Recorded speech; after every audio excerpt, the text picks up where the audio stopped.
வணக்கம் நண்பர்களே. வாழ்க்கையில வெற்றி அடையறதுக்கு புத்திசாலித்தனம் ரொம்பவே முக்கியம்.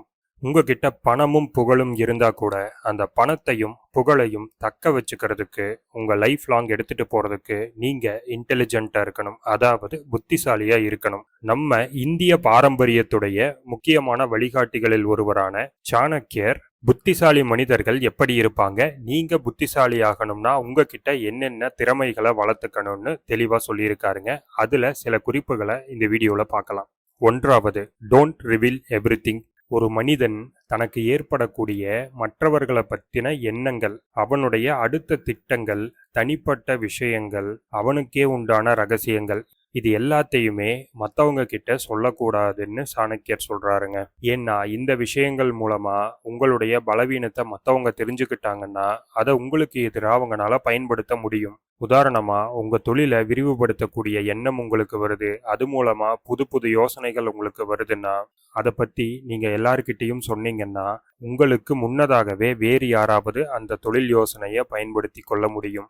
அதனால புத்திசாலியா இருக்கக்கூடிய மனிதர்கள் எப்போதும் மற்றவங்க கிட்ட எதை சொல்லணும் எதை சொல்லக்கூடாதுங்கிறத தெரிஞ்சிருப்பாங்க.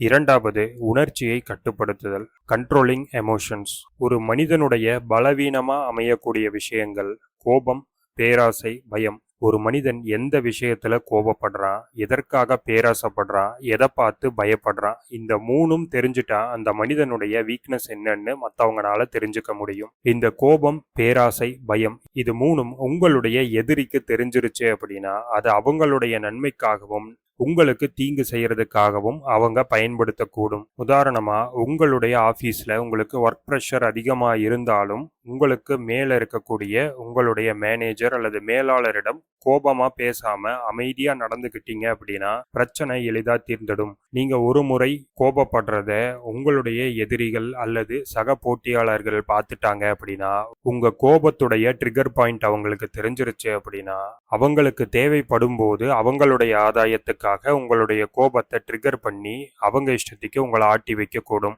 சாணக்கியர் என்ன சொல்றாருன்னா, புத்திசாலி மனிதர்கள் எப்போதும் அவங்களுடைய கோபத்தை, பயத்தை, பேராசைய, மற்ற உணர்ச்சிகளை கட்டுக்குள்ள வச்சிருப்பாங்கன்னு சொல்றாரு. மூன்றாவதா, சூஸ் ஃப்ரெண்ட்ஸ் வைஸ்லி. நண்பர்களை தவறா தேர்ந்தெடுத்துட்டீங்கன்னா உங்களுடைய ஒட்டுமொத்த வாழ்க்கையுமே பாதிப்புக்கு உள்ளாகும்னு சாணக்கியர் சொல்றாருங்க. ஒரு புத்திசாலியான மனிதன் அவன் யாரோடு நேரம் செலவிட வேண்டும், யாருக்கிட்ட அறிவுரை கேட்கணும், இதையெல்லாம் ரொம்ப கவனமா சூஸ் பண்ணுவாங்க. உதாரணமா, உங்களுடைய நண்பர் நல்ல பழக்கமும் முன்னேற்றத்திற்கான சிந்தனையும் இருக்கிறவரா இருந்தா அவரோட நேரம் செலவழிக்கிறதாலையும் அவருடைய அறிவுரைகளை கேட்கறதாலையும் நீங்களும் முன்னேற்றம் அடைவீங்க. இதுவே தவறான பழக்கம் உள்ளவர்களாகவும் நேரத்தையும் வாழ்க்கையையும் வீணடிப்பவர்களாக இருந்தா உங்களையும் சேர்த்து அவங்க கீழே இழுத்துட்டு போகக்கூடும். அதனால உங்களுடைய நண்பர்களை தேர்ந்தெடுக்கிறதுல ரொம்ப கவனமாகவும் எச்சரிக்கையோடும் இருக்கணுங்க. நான்காவது, சரியான நேரத்தில் பேசுதல், speaking at the right time. நீங்க புத்திசாலிகளை கவனிச்சு பார்த்தீங்கன்னா அவங்க எல்லா விஷயத்திலையும் தலையிட்டு இருக்க மாட்டாங்க.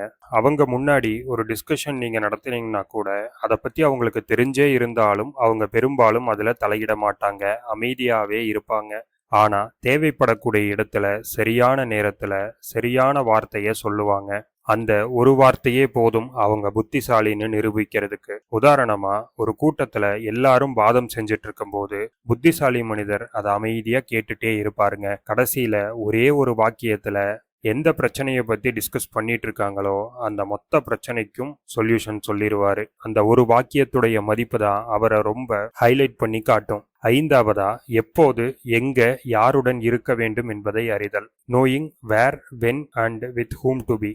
புத்திசாலி மனிதர்கள் எப்போதுமே சூழ்நிலையை புரிஞ்சுட்டு செயல்படுவாங்க. அவங்க இருக்கக்கூடிய சூழல் எப்படி இருக்கு அப்படிங்கிறதுல எப்பவுமே கவனமா இருப்பாங்க. அசாதாரணமான சூழ்நிலை ஏற்பட போகுதா உடனே அவங்க அந்த இடத்தை விட்டு நகர்ந்து போயிடுவாங்க. அதே மாதிரி அவங்க எல்லாரிடமும் கலந்து பழக மாட்டாங்க.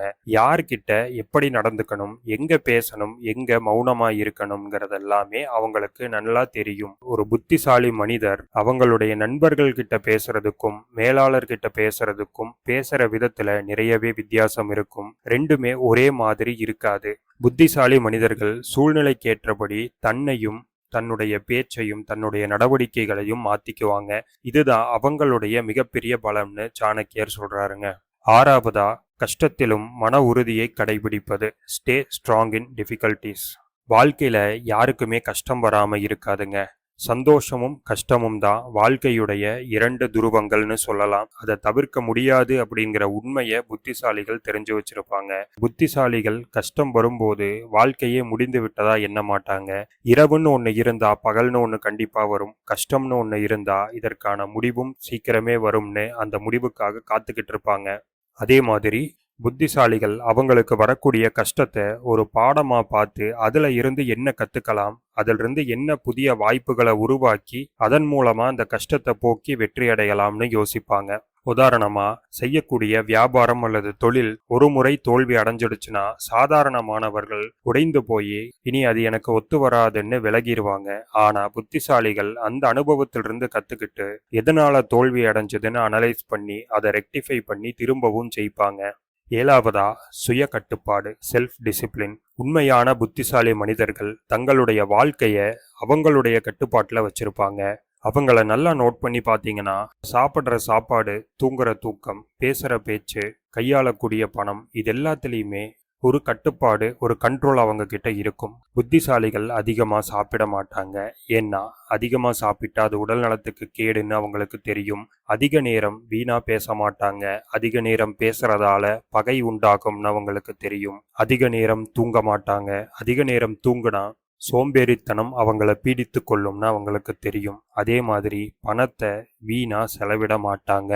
ஏன்னா பணத்தை தொடர்ந்து அதிகமாக செலவு செஞ்சுட்டு இருந்தா வாழ்க்கையில கீழ்நிலைக்கு வந்துருவாங்கங்கிறது எல்லாமே புத்திசாலிக்கு தெரியும். அதனால அவர்கள் ஒரு மனிதனுக்கு முக்கியமாக இருக்கக்கூடிய உணவு, உறக்கம், பேச்சு, பணம், இந்த 4 விஷயங்களிலும் ரொம்பவே கவனமாகவும் கண்ட்ரோல்டாகவும் இருப்பாங்க.